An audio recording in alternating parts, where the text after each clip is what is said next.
Este é o episódio 8 da História da Sexualidade, volume 3, O Cuidado de Si, obra-prima de Michel Foucault. E hoje, então, chegamos à conclusão tanto deste volume terceiro, como também deste projeto que ao longo de 3 anos, então em 2020, nós trouxemos o estudo completo da História da Sexualidade 1, A Vontade de Saber. Em 2021 trouxemos o volume 2, O Uso dos Prazeres, e agora em 2022 trouxemos então o capítulo 3º, o volume 3º, O Cuidado de Si.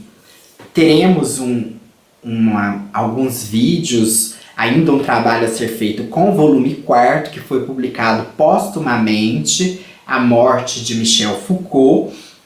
Mas nós iremos fazer de uma maneira diferente, que eu ainda estou pensando, e ainda iremos trabalhar neste conteúdo. Então hoje, a conclusão da História da Sexualidade, volume 3º.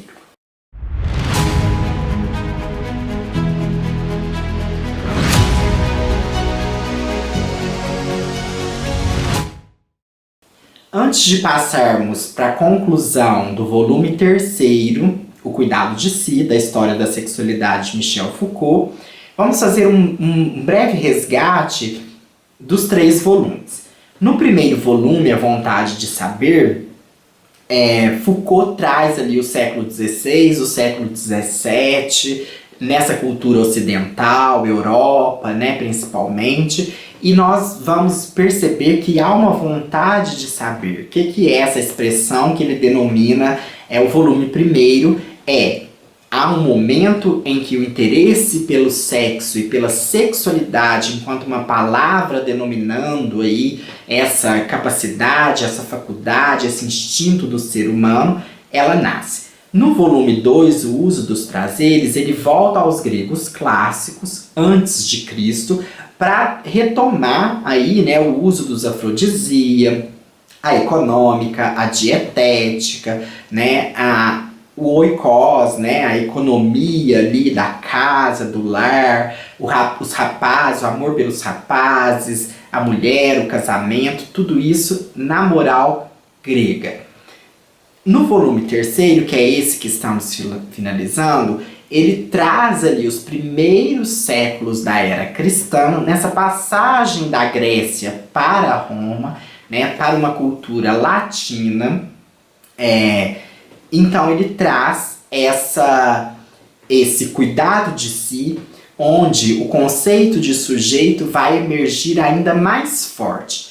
Sujeito para Foucault já estava presente em suas obras sobre a genealogia do poder, que é quando ele faz esse salto do poder para a sexualidade, e que ele aborda então o sujeito em várias obras, e desde o volume 1º, que nem foi escrito muito nessa ordem como foi publicado, mas nesse volume 3º, o sujeito, ele emerge aí como uma grande categoria para se pensar uma ética e uma estética da existência. A vida lida com uma obra de arte. Todas as escolhas, os posicionamentos, as atitudes, as ações, os discursos e contradiscursos que constituem os sujeitos se dão nessa existência, nessa vivência em sociedade, marcados pelos poderes e pelos saberes.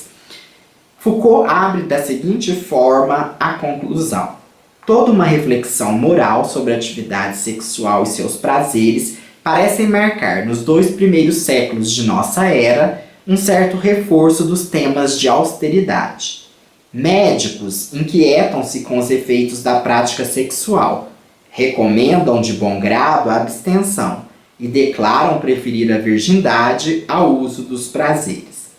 Filósofos condenam qualquer relação que poderia ocorrer fora do casamento e prescrevem entre os esposos uma fidelidade rigorosa e sem exceção. Enfim, uma certa desqualificação doutrinal parece recair sobre o amor pelos rapazes. Então vemos aí, que é um tema tratado com austeridade no início da era cristã. Se ele era aceito e discutido com certa leveza, agora ele ganha austeridade, né? Para partir para o esboço de uma moral futura, em que o cristianismo ali nascente, ele precisa fazer um controle dos corpos e das populações, então ele designa o ato sexual como uma coisa do mal. E só haverá, né, o benefício, a parte boa e aceitável da relação sexual, se for no vínculo conjugal. Então o amor pelos rapazes, principalmente porque não vai procriar, que era a grande objetivo, as populações eram muito pequenas e precisavam, né, aumentar aí, porque assim também se aumentava o imposto, há uma passagem do feudalismo para o capitalismo, esse amor pelos rapazes é condenado como antinatural. Então há uma austeridade sexual nas sociedades cristãs, né, que vai ter aí um lado da armadura legal pelas leis e do suporte institucional, as instituições criando essa austeridade. A principal instituição é a Igreja Católica e a segunda instituição principal a família. E aí nós vamos ter um embate entre cristianismo e estoicismo, e o problema era determinar que fundamentos dar uma moral cujos elementos prescritivos pareciam até certo ponto comuns à filosofia greco-romana e à religião cristã. Então, a religião cristã está se constituindo e ela aproveita da moral cristã só aquilo que lhe convém. E aquilo que não lhe convém, ela apaga. Então, por isso que o amor aos rapazes é apagado, né? Então, esses princípios de austeridade, eles vão ter formulações que não eram menos exigentes lá na Grécia, mas que com o cristianismo, essa exigência que já era forte vai se acentuar ainda mais.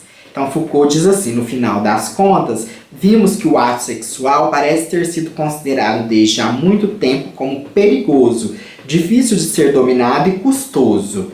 A medida exata de sua prática possível e sua inserção num regime atento foram exigidas desde há muito tempo. Fiz uma anotação aqui, porque eu também estou lendo um livro da Regina Navarro, que é A Cama na Varanda, para a gente pensar nesse transpasse, né, que faz a moral sexual nas rotinas, como se fosse algo das nossas vidas, como se fosse algo muito natural, muito já incutido, e que não é bem assim, né? Há toda uma moral rigorosa, que há um objetivo de controlar, né, essa vida em sociedade, e que vai culminar até com a nossa moral futura, né? Então ele coloca depois as problematizações que vão envolver, né? E aí ele anuncia o fechamento, dizendo, né, dessa terceira fase Foucaultiana, ele nomeia essa terceira fase, né, que é a ética e a estética de si, né, o cuidado de si, que é o subtítulo do volume 3º, né? Então ele diz assim: ora, através dessas modificações de temas pré-existentes, pode-se reconhecer o desenvolvimento de uma arte da existência dominada pelo cuidado de si.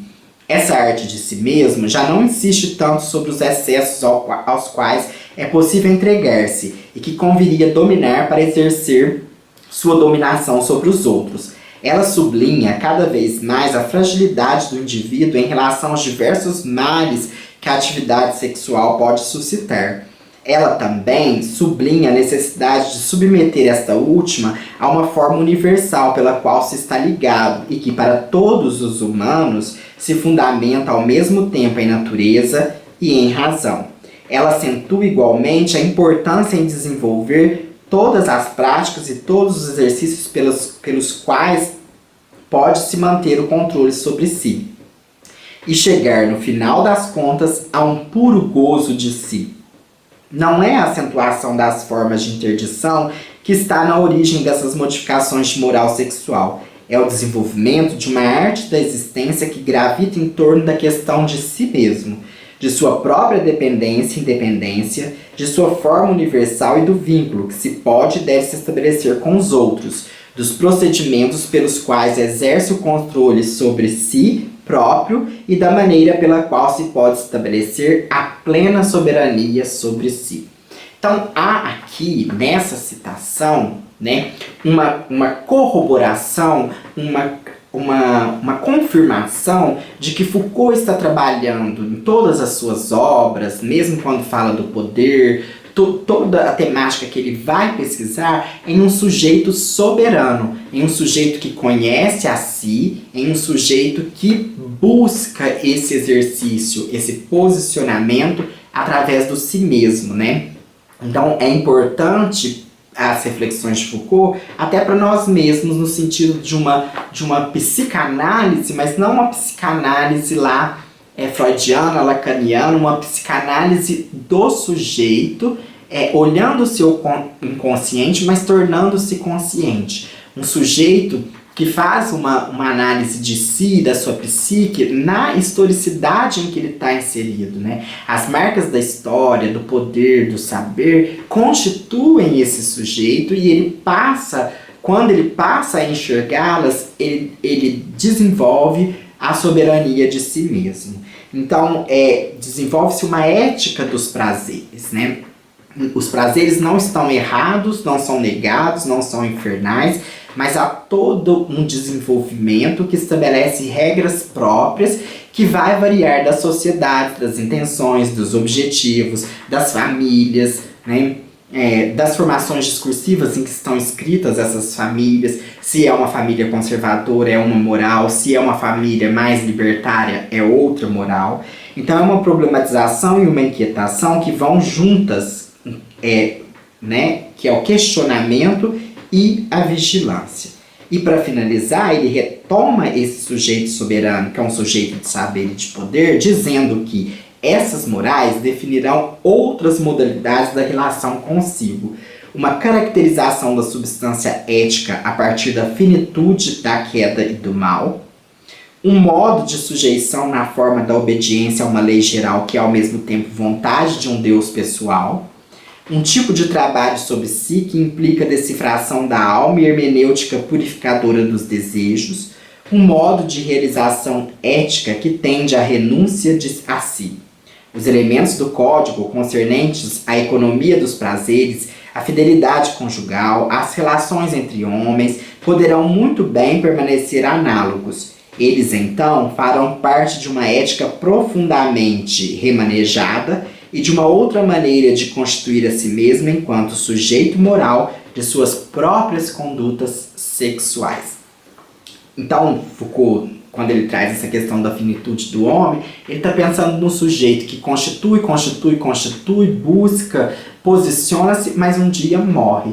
Então ele precisa pensar nessa finitude que marca, né, uma parede ali que barra o sujeito de ir mais além. Então, para Foucault, ele está pensando também em si, nos seus cerceamentos que ele sofreu na sua sexualidade. Então ele está pensando nesse sujeito que busca, né, a si mesmo, que ele é o sujeito moral. Ele precisa responder pelos seus atos, desde que não sejam atos criminosos, né? Por isso que ele fala, é o si, mas também está em relação com o outro. E nessa vivência, ele coloca, né, que a marca principal do sujeito é a sexualidade. Então Foucault parte da sexualidade para chegar nessa constituição do sujeito como um lugar pleno da constituição dele.